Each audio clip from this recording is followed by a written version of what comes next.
Assalamualaikum warahmatullahi wabarakatuh. Saya Misi Sifa Sazabila dari kelompok 1. Di sini saya akan membahas tentang sejarah, tujuan, dan prinsip dari keperawatan paliatif. Sebelum membahas tentang sejarah, tujuan, dan prinsip, kita harus tahu dulu definisi dari keperawatan paliatif. Nah, paliatif itu sendiri adalah kondisi di mana klien itu menderita suatu penyakit yang tidak bisa lagi disembuhkan atau mereka tidak dapat lagi merespon pengobatan atau terapi yang diberikan kepada mereka. Nah, keperawatan paliatif itu sendiri menurut WHO tahun 2005 adalah sistem keperawatan terpadu yang bertujuan untuk meningkatkan kualitas hidup dengan cara meringankan nyeri dan penderitaan lain dari klien, memberikan dukungan spiritual dan psikososial mulai dari saat diagnosa ditegakkan sampai akhir hayat mereka, dan dukungan terhadap keluarga yang kehilangan atau berduka. Sekarang kita masuk ke sejarah keperawatan paliatif. Munculnya palliative care di dunia itu dimulai dari sebuah gerakan rumah sakit pada awal abad ke-19an. Nah, di sana kaum beragama menciptakan hospice untuk memberikan perawatan bagi orang yang sakit dan sekarat di London dan Irlandia. Nah, perawatan bagi mereka yang akan meninggal dunia pertama kali didirikan di Inggris melalui lokakarya Cicely Saunders di Rumah Sakit Khusus Saint Christopher. Rumah sakit khusus ini kemudian pindah ke Amerika Serikat pada tahun 1970-an. Rumah sakit khusus pertama dengan palliative care di Amerika Serikat adalah Rumah Sakit New Haven, yang kemudian menjadi Rumah Sakit Khusus Connecticut. Rumah sakit tersebut kemudian menyebar ke seluruh negara bagian di Amerika Serikat. Lalu di Singapura didirikan 13 organisasi yang menyediakan palliative care. Lalu modul palliative care itu ditambahkan ke kurikulum sekolah kedokteran. Pemerintah mulai menerapkan di setiap kabupaten dan rumah sakit umum untuk memperkenalkan suatu palliative care pada tahun 1998 di Malaysia. Lalu, palliative care itu dimasukkan ke dalam rencana kesehatan nasional Mongolia. Lalu, sebuah program pendidikan palliative care telah diterapkan untuk asisten keperawatan di Selandia Baru. Serta 41 pelayanan palliative care ini sudah tersebar di seluruh negeri, dan mulai tahun 2005 palliative care ini diakui sebagai spesialisasi medis di Australia.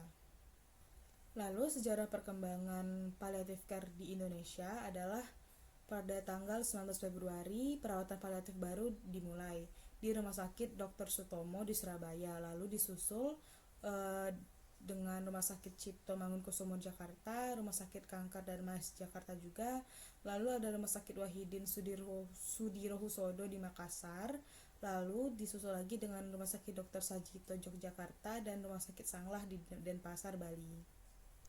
Pelayanan yang diberikan oleh rumah sakit ini meliputi pelayanan rawat jalan, lalu ada rawat inap dan konsultatif, lalu rawat rumah, yaitu dengan melakukan kunjungan ke rumah-rumah penderita, lalu ada daycare, yaitu merupakan layanan untuk tindakan medis yang tidak memerlukan rawat inap seperti perawatan luka, kemoterapi, dan lain-lain. Lalu ada respite care, yaitu merupakan layanan yang bersifat psikologis. Untuk perkembangannya di Surabaya itu tepatnya di Rumah Sakit Dr. Sutomo, perawatan paliatif ini sudah berjalan dengan baik. Sedangkan di Makassar, hal tersebut belum begitu optimal. Bahkan pada tanggal 15 Mei tahun 2010 telah dideklarasikan secara resmi di Surabaya sebagai kota paliatif di Taman Bungkul, Surabaya. Dengan demikian, Surabaya adalah kota paliatif pertama di Indonesia. Sekarang kita masuk ke tujuan dari keperawatan paliatif. Tujuannya itu adalah untuk mengurangi penderitaan pasien, memperpanjang umurnya, meningkatkan kualitas hidupnya, juga memberikan support kepada keluarganya. Meski pada akhirnya pasien itu meninggal, yang terpenting sebelum dia meninggal itu dia sudah siap secara psikologis dan spiritual, serta tidak stres menghadapi penyakit yang dideritanya. Jadi tujuan utama dari perawatan paliatif itu bukan untuk menyembuhkan penyakit dari pasien, tapi untuk meningkatkan kualitas hidupnya dan menyiapkan mental mereka.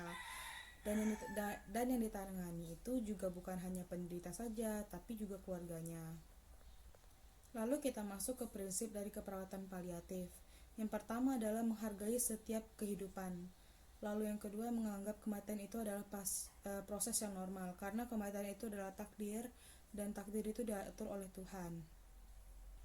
Lalu yang ketiga itu adalah tidak mempercepat atau menunda kematian klien. Lalu selanjutnya menghargai keinginan pasien dalam mengambil keputusan. Lalu kita sebagai perawat harus berusaha untuk menghilangkan nyeri dan keluhan lain yang mengganggu. Lalu kita harus bisa mengintegrasikan aspek psikososial, psikologis, spiritual dalam perawatan pasien dan keluarganya. Lalu kita juga harus menghindari tindakan medis yang sia-sia. Lalu kita harus juga memberikan dukungan yang diperlukan agar pasien itu tetap aktif dalam menjalani pengobatan mereka sampai dengan kondisi di mana mereka harus menghadapi kematian. Lalu yang terakhir itu adalah kita harus bisa memberikan dukungan kepada keluarga di saat pasien itu menjalani pengobatan sampai dalam masa duka cita. Baiklah, itu saja yang dapat saya sampaikan. Lebih kurang mohon maaf. Wabillahi taufiq wal hidayah. Wassalamualaikum warahmatullahi wabarakatuh.